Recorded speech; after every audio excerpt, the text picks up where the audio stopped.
Puis essai. Ouais, bah ça tombe bien. Ça... On est à un... Je vais la refaire. Bon, ça va aller. Je suis épuisé. Je suis désolé. Ça va, ça va. La journée a été longue. C'est bon?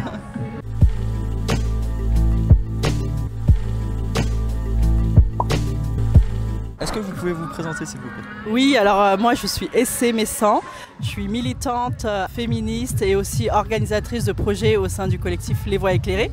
Je porte aussi une conférence gesticulée, un spectacle militant intitulé Faut que ça sorte, qui aborde les questions de burn-out, de santé mentale à partir de mon propre burn-out. C'est l'histoire d'une meuf noire vivant en ruralité et qui va vivre un effondrement psychique. Cette conférence gesticulée est aussi le socle théorique et politique de notre collectif Les Voix Éclairées. Bonjour. Salut. Merci pour l'invitation. Vous me direz si le micro ça va. Donc moi c'est Natacha et je suis membre du coup de l'association qui essaie à fonder Les Voix Éclairées. On est à un événement qui est quand même assez singulier. Alors je ne sais pas si vous aviez déjà eu l'occasion de se réunir avec autant d'organisations différentes, mais aujourd'hui on est là pour un contre-événement contre les organisations d'extrême droite européennes qui sont réunies à quelques kilomètres d'ici. Alors déjà vous avez été invité pour une magnifique table ronde qui traite du féminisme et des luttes LGBT en ruralité. Pourquoi c'est important pour vous de venir à ce genre d'événement et pourquoi vous avez accepté de venir justement? Alors c'était important pour nous de prendre part à cette table ronde et de manière globale à cette journée pour justement emmener à nos vécus spécifiques sur les questions de montée de l'extrême droite, les questions liées au féminisme, à l'antiracisme, aussi en ruralité. Je crois que tu as tout dit. Comme tu dis, nos vécus prennent des formes bien spécifiques dans ce cadre de la ruralité-là. Et c'est important que nos vécus ne soient pas confisqués, invisibilisés. Voilà, tu as tout dit. Salut! Si cette vidéo te plaît, tu peux t'abonner à Info Gaucho en appuyant sur le gros bouton s'abonner ou encore en laissant un petit pouce bleu, ça fait toujours plaisir. Info Gaucho c'est aussi sur les réseaux sociaux donc n'hésite pas à aller jeter un petit coup d'œil. Et on a aussi une cagnotte si tu souhaites nous soutenir vraiment à 100%. On te remercie. Quel est votre rapport militant avec le fascisme et la raison pour laquelle c'est d'autant plus important pour vous d'être ici? Alors nous, on est, comme on l'a dit, une organisation antiraciste féministe basée à Joigny, donc dans une petite ville de 10 000 habitants. On est très isolé sur ces questions-là, absolument pas soutenu par les organisations de gauche du territoire. Et donc c'était important de prendre place à cette journée et à la table ronde pour dire qu'on existe, on est des femmes noires et pour moi, pour le coup, c'est un choix politique aussi de rester dans ma ville et de mener les luttes antiracistes et féministes dans nos petites villes et villages. Moi, je pense directement du coup à ma profession en tant que chercheuse en sociologie. Avec cette fascisation-là qui vient et l'anti-intellectualisme qui va avec, c'est très important de continuer, d'affirmer et de réaffirmer en fait, que ce soit nos existences, nos parcours, nos narratifs qui tendent à être silenciés. Et moi qui ai aussi grandi en ruralité, donc dans une toute petite ville à côté de Reims, ville qui est un des fiefs de l'extrême droite et de la droite, c'est une hostilité à laquelle j'ai dû toujours faire face en fait. Du coup là on sent que les rapports de pouvoir se clivent de plus en plus et c'est pas le moment de baisser en fait la garde, je crois que c'est le moment de réinvestir encore plus la nécessité de politiser en fait nos luttes, nos existences. Quels sont les axes d'amélioration qu'on pourrait avoir dans nos luttes aujourd'hui, parce qu'on voit qu'on a quand même la chance d'avoir en France une gauche plutôt radicale, des organisations assez dynamiques. Sur quoi on pourrait progresser pour avoir une cohérence plus grande justement pour rassembler plus de monde autour de nos luttes, parce qu'il y a quand même beaucoup de personnes qui sont dépolitisées, voire qui passent à l'extrême droite. Alors comment on peut améliorer les choses? On a évoqué pas mal de pistes durant la table ronde. On a parlé d'éducation populaire politique, on a parlé de créer des espaces de soins, notamment communautaires. On a parlé d'organisation collective et moi j'ai envie de mettre l'accent sur l'organisation collective et d'inviter, comme on l'a fait tout à l'heure, à l'action, parce qu'effectivement, différentes organisations se mobilisent et il y a une intention, une volonté de convergence des luttes, comme ça a été encore nommé. Mais on est encore dans une fin. En tout cas, en tant qu'organisation antiraciste, afroféministe, on se rend compte que la gauche a du mal à ouvrir des espaces. Et je vais prendre l'exemple des voies éclairées, ce qu'on emmène à Joigny, alors que, comme j'en parlais durant la table ronde, chez nous on a beaucoup d'écolieux portés par des orgas a priori de gauche, et pour autant il y a une forme de racisme progressiste où on va s'approprier des imaginaires, l'esthétique des cultures afrodescendantes en continuant d'exclure les personnes afrodescendantes dans les espaces. Et c'est un vrai problème, notamment. Comment ça se matérialise du coup? Comment ça se matérialise? C'est des collectifs comme la Casbah qui sont à Joigny, qui vont utiliser le terme la Casbah pour un collectif majoritairement blanc, privilégié, écolo, ou la Smala pour nommer des week-ends entre membres, tout en restant passif sur les questions d'antiracisme. Et l'enjeu, à mon sens, il est là, il est vraiment, quand je parle d'action, c'est de commencer à prendre le lead pour s'éduquer, pour apprendre l'histoire coloniale, néocoloniale, les questions d'oppression systémique, les questions de racisme, d'antiracisme, pour commencer justement à transformer ces organisations de l'intérieur. Et surtout, quand on parle d'action, c'est aussi être en soutien, être en solidarité. Et la solidarité, concrètement, ça passe par quoi? Ça passe par ouvrir ses privilèges, ouvrir ses espaces d'organisation, de décision, et mettre aussi ses ressources, qu'elles soient financières, ses plateformes, au service des organisations antiracistes, afroféministes, qui peinent dans un contexte français envahi par l'extrême droite, dans un contexte français où l'extrême droite progresse, où ces organisations ont beaucoup plus de mal en fait à s'implanter et font face à des violences institutionnelles. Tu veux Vas-y, tu veux les réagir? Oui, mais t'en as dit beaucoup déjà.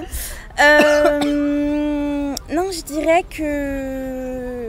qu'on peine encore en France, même à gauche, à s'armer sémantiquement sur ces questions, même à penser, énoncer, dénoncer ces réalités-là. Et moi j'avais une question pour vous. Vous vous déclarez militante afroféministe. Est-ce que vous pouvez nous expliquer ce que c'est? Parce qu'on a quand même, en tout cas moi, c'est pas des termes que je rencontre très souvent dans nos luttes. On parle plutôt de lutte antiraciste, lutte décoloniale. Est-ce que vous pouvez définir le terme afroféministe? Est-ce que tu veux définir le terme afroféministe? En fait, je vais pas le définir, mais je vais parler de mon expérience. J'ai grandi dans un milieu semi-rural et du coup c'était intéressant parce que ma féminité en tant que femme noire n'était jamais pleine, n'était jamais reconnue.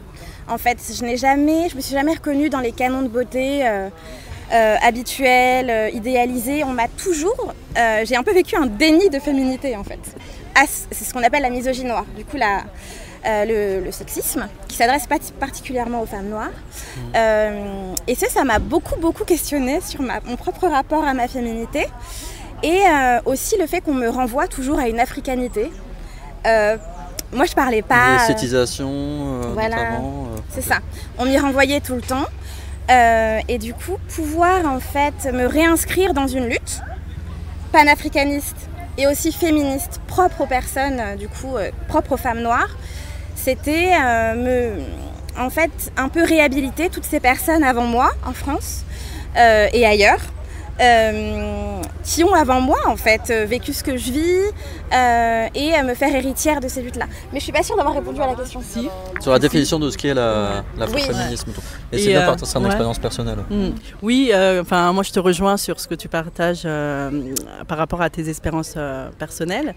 Et je voudrais aussi rajouter que ce n'est pas anodin de positionner notre collectif Les Voix éclairées comme une organisation antiraciste, féministe, portée par des militantes afroféministes. C'est un choix politique de rester à Joigny en tant que femme noire, alors que on a beaucoup parlé de charge raciale, des violences systémiques, qui sont beaucoup plus violentes en ruralité. Donc oui, c'est un choix politique pour justement réhabiliter les précurseuses qui, depuis des années, documentent aussi, font un travail d'éducation sur nos luttes. On aurait pu identifier le collectif Les Voix éclairées comme un collectif écoféministe ou d'autres courants. Mais c'était important de nous positionner sur l'afroféminisme et notamment sur des luttes intersectionnelles parce que aujourd'hui, c'est ce qu'on disait, il y a un travail qui est fait à Paris, qui est ancré sur les luttes antiracistes, afroféministes, panafricaines, qu'on ne retrouve pas en ruralité, alors que nos vécus, on existe en France et en ruralité. Et c'est aussi l'idée d'emmener une représentation de nos vies en milieu rural. Vous disiez tout à l'heure que la ruralité, c'est des milieux qui sont beaucoup plus violents. Vous pouvez nous donner des clés de lecture politique sur la raison pour laquelle vous parliez d'isolement, mais pourquoi ces milieux, ces espaces géographiques sont beaucoup plus violents à ces endroits-là qu'ailleurs? La première réponse qui me vient, c'est que déjà on est en minorité en termes de nombre. Ça a été évoqué durant la table ronde. On a parlé du fait que dans certaines petites villes, villages, on doit être 2 ou 3 personnes racisées. Pour le coup, en reprenant l'exemple de Joigny, ce que je disais, c'est que c'était le cas à mon arrivée en France en 1999, mais c'est moins le cas aujourd'hui. On est beaucoup plus en termes de nombre, et pourtant on est complètement exclu de tous les espaces qui se veulent pourtant inclusifs. J'en parlais un peu tout à l'heure pendant la table ronde. Il y a un peu cette course à la respectabilité, en fait, qui est mise en place à l'échelle française, mais qui se fait encore plus ressentir, je trouve, dans les milieux ruraux, comme tu l'as dit, du fait de notre rareté numérique, qui fait qu'on a l'impression, en fait, qu'il y a encore moins d'opportunités pour nous, personnes racisées. Et en fait, on veut absolument, pour pouvoir survivre, en fait, se placer, être valorisé dans le regard blanc, en fait. C'est notre façon de survivre, c'est notre façon de pouvoir aussi, d'un point de vue... C'est-à-dire que vous vous adaptez aussi par rapport aux biais et aux normes qui ont lieu dans ces... La normativité blanche est telle, en fait, qu'il y a plusieurs stratégies qui peuvent être mises en place, mais la plupart du temps, ça demande, en fait, nous, de tourner le dos à nos origines, de tourner le dos à nos héritages culturels, de voir, en fait... Oui, voilà, c'est suradapté, tu veux...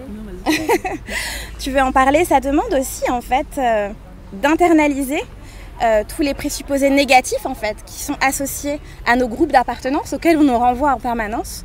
Donc moi, par exemple, à mon échelle, j'ai développé une négrophobie à mon propre endroit, très forte. C'est-à-dire, par exemple, en des termes très concrets, le défrisage, la négation, en fait, de... Oui, pardon, je parle peut-être trop. Non, c'est que le soleil a changé un peu. Bon, voilà, je vais m'arrêter là. Non, je t'en prie. Non, excuse-moi, je t'ai troublé. C'est rien, je veux pas prendre trop de temps. Je voulais rajouter aussi qu'on fait le choix stratégique de s'identifier en tant qu'afroféministe parce que nos luttes partent de nos expériences, de nos vécus. Et l'enjeu, pour le coup, à Joigny, c'est de dire qu'on existe à Joigny en tant que femme, en tant qu'africaine, en tant qu'afrodescendante, et qu'on n'est pas seul, on est toute une communauté qui avons besoin de vivre et qui aspirons au même épanouissement que tout citoyen et qu'on a droit aussi à cette vie-là en milieu rural. Vous parliez qu'il y avait les luttes antiracistes portées par des personnes blanches, ça crée des soucis parce que ce n'est pas forcément des personnes concernées. Comment on fait justement pour avoir des personnes beaucoup plus investies qui sont des personnes concernées pour pouvoir faire avancer les luttes et conscientiser aussi le reste de la population qui n'est pas forcément concernée pour faire avancer nos luttes? Alors moi je dirais que l'idéal serait de renverser ce schéma de pensée et plutôt que de dire on va créer des organisations antiracistes ou alors qu'on est des personnes blanches ou des organisations féministes alors qu'on est des hommes, l'idée ce serait de renverser la pensée en disant comment on peut se mettre au service des premiers concernés qui sont déjà en lutte de terrain au quotidien. Et justement cette question de comment on se met en action, c'est comment on partage les privilèges en termes de ressources, en termes de financement, en termes de réseau, en termes de plateformes.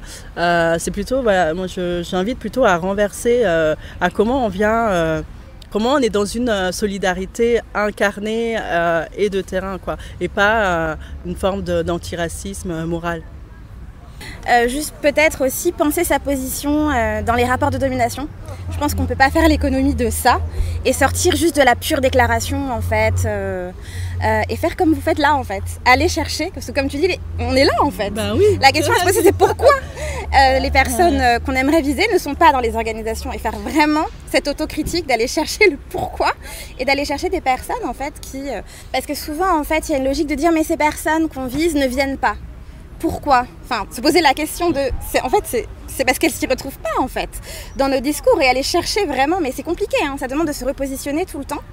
Mais ça m'est arrivé moi-même, à un moment dans une association féministe antiraciste, nous attirions que des cadres. Et on n'arrivait pas à parler à des personnes de classe plus populaire, en fait. Et on était là, mais pourquoi ces personnes ne veulent pas venir? Je sais pas quoi.